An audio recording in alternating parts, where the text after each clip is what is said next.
ಸಿದ್ಧತೆ ರೆಡಿ ಆಗ್ತಾ ಇದೆ ಆಲ್ಮೋಸ್ಟ್. ಇವತ್ತು ಸಾಯಂಕಾಲ ಏನೇನು ಟ್ರಯಲ್ ನೋಡಬೇಕು ಅಂತ ನಾನು ನೋಡ್ತಾ ಇದ್ದೀನಿ. ನಮ್ಮ ಫುಡ್ ಕಮಿಟಿ ಚೇರ್ಮನ್ KH ಮುನಿಯಪ್ಪನವರು ಈಗಾಗಲೇ ಆಗಮಿಸಿದ್ದಾರೆ. ಸೊ ಈ ಮಧ್ಯಾಹ್ನ ನಾನು ಎಲ್ಲ ಸ್ಪಾಟ್ಗಳಲ್ಲಿ ವೆಹಿಕಲ್ಗಳೆಲ್ಲ ನಿಂತ್ಕೊಳ್ತದೆ, ಅದೆಲ್ಲ ಸ್ಪಾಟ್ಗಳೆಲ್ಲ ವೀಕ್ಷಣೆ ಮಾಡ್ತಾ ಇದ್ದೀನಿ. ನಮ್ಮ ಅಕಾಮಿಡೇಷನ್ ಕಮಿಟಿ ಚೇರ್ಮನ್ ಕೂಡ ಬಂದಿದ್ದಾರೆ, ಸುಧಾಕರ್ ಅವರು. ಪರಮೇಶ್ವರ್ ಅವರು ಕೂಡ ಮುಂಚಿತವಾಗಿ ಬರ್ತಾ ಇದ್ದಾರೆ. ಸೊ ಯಾರಿಗೆ ಏನೇನು ಜವಾಬ್ದಾರಿ ವಹಿಸಿದ್ವಿ ಅದೆಲ್ಲ ಕಂಪ್ಲೀಟ್ ಅವರೆಲ್ಲ ನಡೆಸ್ತಾರೆ. ನಮ್ಮ ಡಿಸ್ಟ್ರಿಕ್ಟ್ ಮಿನಿಸ್ಟರ್ಗಳು ಎಲ್ಲ ಸಂಘಟನೆ ವಿಚಾರದಲ್ಲಿ ಅವರೆಲ್ಲ ತೊಡಗಿದ್ದಾರೆ, ಜನರ ಸಂಘಟನೆ ವಿಚಾರದಲ್ಲಿ ತೊಡಗಿದ್ದಾರೆ. ಸೊ ಎಲ್ಲ ಸಿದ್ಧತೆಯನ್ನು ನಾವು ಮಾಡ್ಕೊಳ್ತಾ ಇದ್ದೀವಿ. ಸೊ 21ನೇ ತಾರೀಕು ಬೆಳಗ್ಗೆ ನೇರವಾಗಿ ACC ಅಧ್ಯಕ್ಷರು ರಾಹುಲ್ ಗಾಂಧಿಯವರು, ಪ್ರಿಯಾಂಕಾ ಗಾಂಧಿಯವರು ಎಲ್ಲ ಸ್ಪೆಷಲ್ ಫ್ಲೈಟಲ್ಲಿ ಬೆಳಗ್ಗೆ ಬರ್ತಾರೆ, 21ಕ್ಕೆ ಬರ್ತಾರೆ. ಒಂದು ಸೀದಾ ಮಹಾತ್ಮ ಗಾಂಧಿ ಪ್ರತಿಮೆ ಅನಾವರಣ ಮಾಡ್ತಾರೆ.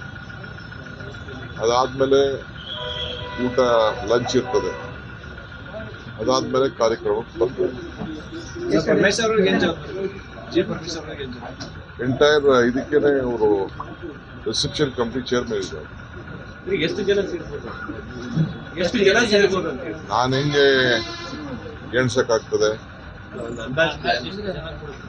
ನೋಡೋಣ. ಜನ ಇದೇನು ಯಾರು ಬೇಕಾದ್ರೂ ಬರ್ಬೋದು, ಯಾಕೆಂದ್ರೆ ಇದು ಗಾಂಧೀಜಿಯವರ ವಿಚಾರ. ಬಾಪು ಜೈ ಭೀಮ್ ಜೈ ಸಂವಿಧಾನ. ಅಂಬೇಡ್ಕರ್ ಅವರು ಎಲ್ಲರಿಗೂ ಸೇರ್ಕೊಳ್ತಾರೆ. ಸೊ ಸಂವಿಧಾನ ಕೂಡ ಎಲ್ಲರಿಗೂ ಸೇರ್ಕೊಳ್ತದೆ. ಬಿಜೆಪಿ ಅಂತ ಇದನ್ನ ಗುರುತಿಸ್ಕೊಂಡವ್ರು, ಸದಸ್ಯತ್ವ ತೆಗೆದುಕೊಂಡಿರೋರು ಬಿಟ್ಟು ಬೇರೆ ಯಾರು ಬೇಕಾದ್ರೂ ಈ ದೇಶ ಉಳಿಸ್ಲಿಕ್ಕೆ ಬರ್ಬೋದು, ಸಂವಿಧಾನ ಉಳಿಸ್ಲಿಕ್ಕೆ ಬರ್ಬೋದು, ಗಾಂಧಿ ಆಚಾರ ವಿಚಾರವನ್ನ ಪ್ರಚಾರ ಮಾಡಲಿಕ್ಕೆ ಬರ್ಬೋದು, ಎಲ್ಲರೂ ಬರ್ಬೋದು. ಬೆಳಗಾವಿ MP ಅವರು ಜಗದೀಶ್ ಶೆಟ್ಟರ್ ಅವರು ಈಗ ಜಸ್ಟ್ ಒಂದು ಆರೋಪ ಮಾಡ್ತಾ ಇದ್ದಾರೆ. ಕಾಂಗ್ರೆಸ್ನವರು ಏನಂತಂದ್ರೆ ಸರ್ಕಾರಿ ಹಣದಲ್ಲಿ ಜಾತ್ರೆ ಮಾಡ್ತಾ ಇದ್ದಾರೆ ಇಲ್ಲಿ ಬೆಳಗಾಮಲ್ಲಿ. ಗಾಂಧಿ ಫೋಟೋ ದುಡ್ಡು ಎಲ್ಲ ಜಾತ್ರೆ ಮಾಡಿದ್ದಾರೆ.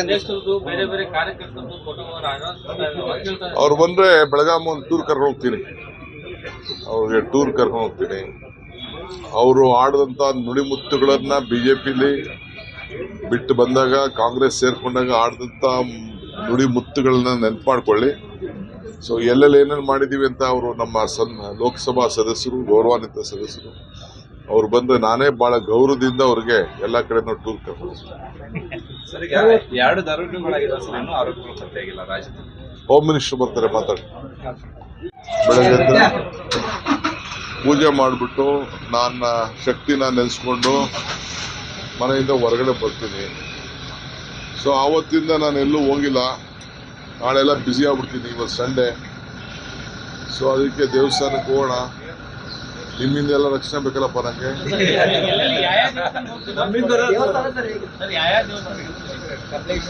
ಸದ್ಯಕ್ಕೆ ಈಗ ಈಶ್ವರನ ಭೇಟಿ ಮಾಡ್ಕೊಂಡು ಬರ್ತೀನಿ, ಆಮೇಲೆ ನಿಮ್ಗೆ ಭೇಟಿ ಮಾಡ್ತೀನಿ.